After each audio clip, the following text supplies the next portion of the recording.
રાજકોટ જિલ્લાના નવાગામ બામણબોર ખાતે ભગવાન શ્રી કૃષ્ણના જન્મોત્સવ નિમિત્તે મટકી ફોડ કાર્યક્રમ રાખવામાં આવ્યો।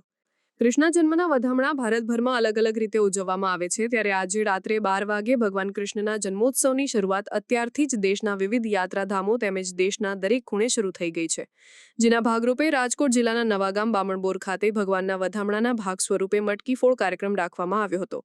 ભગવાનના વધામણાના ભાગ સ્વરૂપે રાખેલ કાર્યક્રમમાં સમસ્ત નવાગામ બામણબોર ખાતે વાજતે ગાજતે ઢોલ નગારા તેમજ બેન્ડ પાર્ટીના સથવારે મટકી ફોડ કાર્યક્રમ ઉજવવામાં આવ્યો હતો।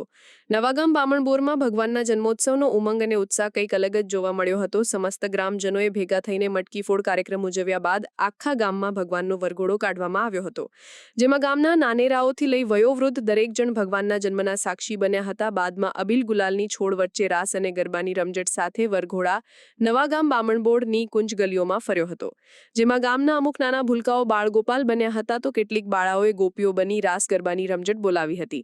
નગરજનોએ ભેગા મળી ટ્રેક્ટરમાં વરઘોડો કાઢી નગરમાં ફરી રામજી મંદિર ખાતે મટકી ફોડ કાર્યક્રમ રાખ્યો હતો। ભગવાન શ્રી કૃષ્ણના જન્મોત્સવ પ્રસંગે સમસ્ત નગરજનો ભેગા મળી અનેરા આનંદથી ભગવાનનો જન્મોત્સવ ઉજવ્યો હતો। ભગવાનના વરઘોડા દરમિયાન આખા નગરમાં નંદ ઘેર આનંદ ભયો, જય કનૈયા લાલ કીના નાદ ગુંજી ઉઠ્યા હતા।